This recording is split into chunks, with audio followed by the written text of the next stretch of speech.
Hai, selamat datang di channel cerita horor Senja Maghrib. Cerita yang akan saya bawakan kali ini cerita tentang kasih ibu sepanjang masa almarhum ibu pulang bagian kedua.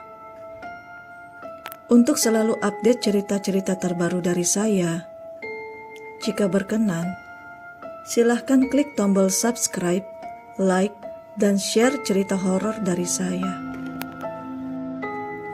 Pada cerita sebelumnya, Puji dan Niar yang masih mendengar ibunya seperti bernyanyi lagu lantunan Nina Bobo. Ia pun tak berani untuk melihat ke kamar ibunya dan untuk mencari Radit yang sudah tidak ada di tempat tidur mereka. Niar dan Puji yang masih nangis ketakutan mendengar lantunan lagu Nina Bobo. Kini, tiba-tiba mereka mendengar suara pintu terbuka dari arah kamar ibu mereka. Puji dan Niar pun saling memandang kebingungan.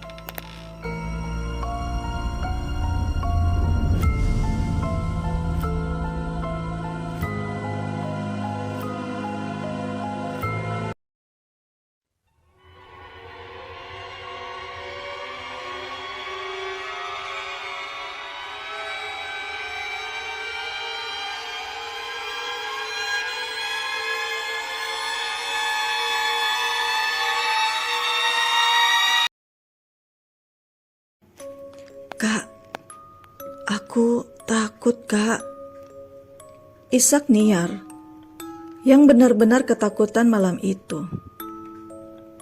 Namun, Puji yang masih menyadari Radit adik mereka yang sudah tidak ada di antara mereka akhirnya mengumpulkan keberanian untuk keluar dari kamar dan menuju kamar ibu. "Aku juga takut, Niar. Tapi Radit masih di kamar ibu. Dan kita harus bareng-bareng ke kamar ibu. Atau kamu tunggu saja di sini, biar aku keluar sendiri," ujar Puji kepada adiknya Niar. Akhirnya, Niar pun terpaksa ikut membuntuti sang kakak untuk mencari Radit. Ia berpikir akan lebih mengerikan jika ditinggal sendirian di dalam kamar. Pukul menunjukkan jam 12 dini hari. Masih di depan kamar Kak Puji. Mereka pun tidak langsung menuju kamar sang ibu. Mereka masih berdiri di depan kamar karena mereka sedang mengumpulkan nyali untuk menuju kamar ibu.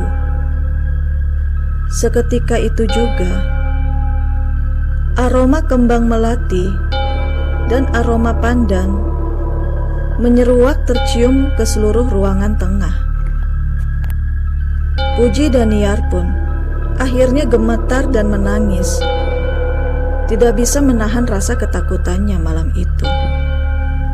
Namun, ia harus melihat Radit di dalam kamar ibu. Suasana masih hening di malam itu. Bismillahirrahmanirrahim. Akhirnya, Puji mendapatkan keberanian setelah membaca potongan ayat suci Al-Quran. Dengan masih menangis terisak-isak, akhirnya Puji berjalan walaupun langkahnya sangat berat. Terlihat adik mereka yakni Radit sedang tertidur pulas di atas kasur ibu. Namun tak disangka, dari arah plafon langit-langit kamar, yang terlihat satu bagian plafonnya bolong terbuka, ada suara wanita tertawa cekikikan.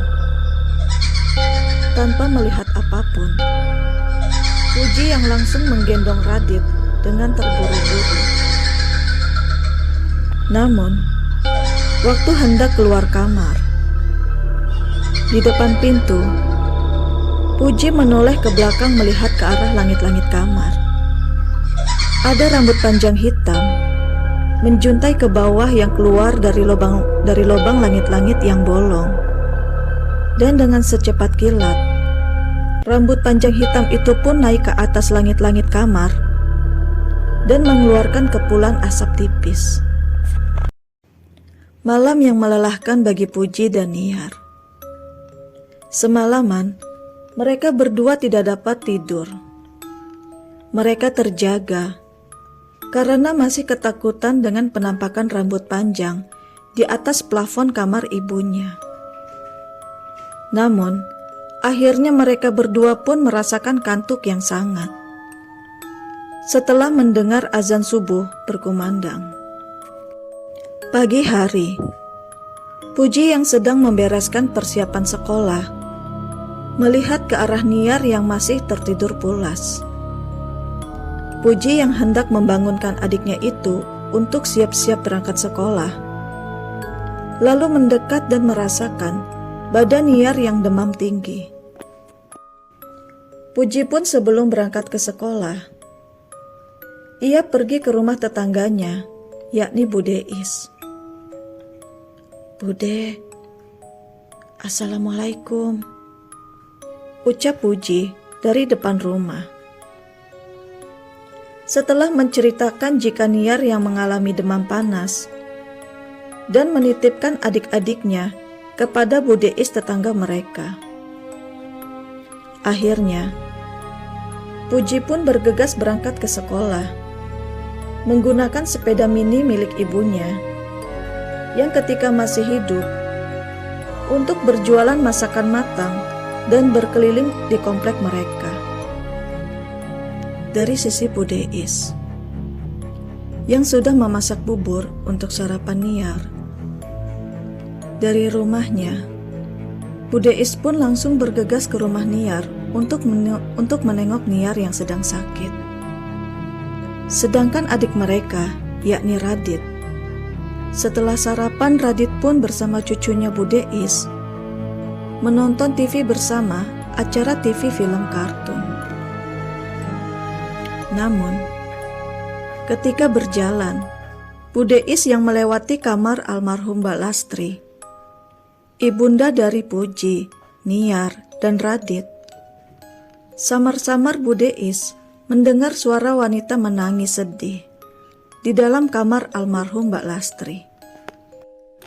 Bude Is pun terhenti dari jalannya yang hendak ingin ke kamar sebelahnya, yakni kamar Puji. Bude Is memastikan kembali jikalau yang ia dengar itu hanyalah halusinasinya saja. Namun, ketika ia sedang mendekatkan kepalanya ke arah pintu kamar Mbak Lastri, tiba-tiba ada suara ketukan 2 kali dari arah dalam kamar Mbak Lastri yang terdengar sangat lambat. Bude Is kaget bukan main. Ia bingung. Siapakah yang sedang bertamu di rumah Puji? Mengapa dirinya tidak diberitahu oleh Puji jika ada saudara jauh Puji yang datang ke rumahnya? Belum selesai Bude Is mencerna kebingungannya itu, tiba-tiba ia dikagetkan dengan jeritan dan tangisan suara Niyar. Bude Is pun segera masuk untuk menenangkan Niyar. Setelah ditenangkan oleh Bude Is, Niyar pun meminta dirinya untuk tinggal di rumah Bude Is, tetangganya itu. "Bude, Niyar boleh tinggal di rumah Bude. Niyar takut sama ibu. Ibu tiap malam selalu datang, terus bawa Radit ke kamar ibu," ratap Niyar yang setengah memohon itu. "Apa? Ibu kalian datang?" tanya Bude Is, hampir tak percaya apa yang Niyar katakan barusan. "Jadi, yang tadi Bude dengar suara ketukan pintu dari dalam kamar ibumu. Siapa, Niyar?" tanya Bude penuh dengan rasa ketakutan dan ragu. Gak ada siapa-siapa, Bude. Jawab Niar dengan mimik wajah ketakutan. Niar, nanti malam gak mau tinggal di rumah ini lagi. Niar takut, Bude. Pinta Niar dengan wajah memohon. Bude Is yang mengalami kejadian mistis yang ia lihat sendiri dan mendengar cerita-cerita dari Niar semenjak hari pertama ibunya meninggal. Nampak bingung apa yang harus ia lakukan. Akhirnya siang itu rumah Puji pun dikunci.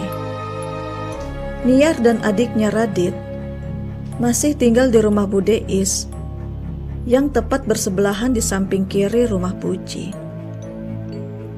Siang itu Bude Is yang menghadiri pengajian rutin di musola komplek tempatnya ia tinggal. Setelah pengajian, Bude Is pun menceritakan kepada Ibu Ustazah tentang apa yang dialami rumah tetangganya, yakni rumah Mbak Lastri. Pengajian pun telah usai sebelum ba'da asar. Bude Is yang sudah membuat janji dengan Ibu Ustazah, yang kebetulan beliau mengerti akan entitas hal-hal gaib, akhirnya diundang untuk melihat keadaan rumah Puji sore itu. Jam 5 sore akhirnya Ibu Ustazah tiba di rumah Bude Is dan sempat menyapa dan mengobrol dengan anak-anak Mbak Lastri tentang kejadian-kejadian di malam hari yang mereka alami. Sampai akhirnya Niar mengalami demam tinggi akibat teror arwah ibunya itu. Namun, tidak mau membuang waktu. Akhirnya Bu Ustazah ditemani oleh Bude Is melihat ke dalam rumah Mbak Lastri, Ibunda Puji. Ketika pintu ruang tamu dibuka, keadaan rumah yang masih gelap, hanya cahaya remang-remang senja maghrib yang masuk menerangi beberapa bagian ruangan di dalam rumah. Karena seharian itu Puji yang sehabis pulang sekolah tidak berani lagi pulang ke rumahnya. Ia masih trauma jika harus kembali ke rumahnya dan mendapat teror arwah ibunya kembali. Kita kembali ke Ibu Ustazah dan Bude Is yang masih berdiri di depan pintu ruang tamu. Seolah-olah kaki mereka terasa berat untuk melangkah masuk. Bagi Bude Is, suasana kali ini sangat berbeda sekali. Waktu ketika siang hari, yang ia selalu masuk hanya untuk sekedar menengok anak-anak Mbak Lastri. Astagfirullahalazim, ada energi jahat di dalam rumah ini. Sangat terasa sekali. Hawanya sangat lembab dan panas, ujar Bu Ustazah yang kini perlahan-lahan memberanikan langkahnya untuk semakin masuk menuju ruang tengah. Dan ketika sudah tepat berdiri di ruang tengah, Bude Is pun segera mencari saklar lampu. Suasana masih hening. Hanya samar-samar terdengar suara lantunan pujian doa dari musola yang memasuki waktu sholat maghrib. Masih berdiri di ruang tengah, Bu Ustazah yang sedang fokus merasakan energi gaib di sekitar dalam rumah. Tiba-tiba ia menoleh ke kamar Mbak Lastri yang berada tepat di samping Bu Ustazah berdiri. Bu Iswanto, bolehkah saya melihat kamar almarhum Mbak Lastri? Tanya Bu Ustazah yang tiba-tiba itu membuat kaget Bude Is yang masih larut dalam lamunan mengenang hari-hari bersama sahabatnya itu, yakni Mbak Lastri, Ibunda Puji dan Niar. Oh iya, monggo, Silahkan Bu Ustazah. Akhirnya, dengan ragu-ragu, pintu kamar Mbak Lastri pun terbuka.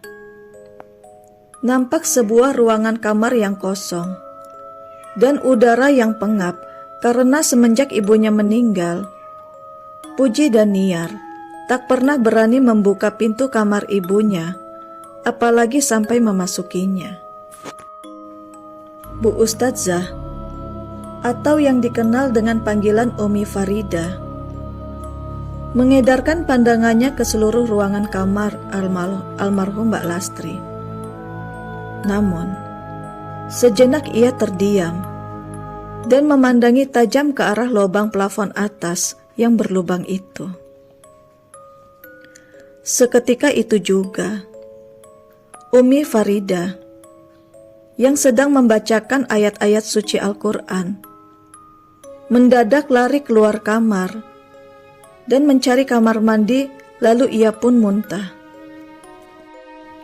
Bu Deis yang kaget kebingungan akhirnya menutup kembali kamar Mbak Lastri dan mengajak Umi Faridah kembali ke rumahnya. Sebelum berpamitan pulang, karena sudah memasuki waktu ba'da maghrib, Umi Farida pun menceritakan sedikit apa yang ia lihat barusan. Umi Farida menanyakan beberapa hal kepada Bu Iswanto atau Bu Deis yang sebagai tetangganya tentang kejadian apa saja yang pernah menimpa tetangganya itu. Bu Deis yang ditanya perihal riwayat rumah almarhum Mbak Lastri, sejenak ia terdiam, berusaha mengingat-ingat kembali masalah apa saja yang telah dilalui sahabatnya itu, yakni almarhum Mbak Lastri ketika semasa hidup, yang selalu berkeluh kesah kepada Bu Deis. Tiba-tiba, mimik wajah Bu Deis pun berubah, seolah-olah telah teringat sesuatu dan mendapatkan alur benang merah dari kejadian-kejadian mistis yang dialami anak-anak Mbak Lastri dan almarhum Mbak Lastri pun sewaktu semasa hidup. Namun, ia ragu apakah ini ada kaitannya dengan kejadian sekarang. Kisah misteri apa yang pernah terjadi di rumah Puji dan Niar di masa lalu? Saksikan kelanjutan kisahnya di bagian ketiga. Sampai jumpa.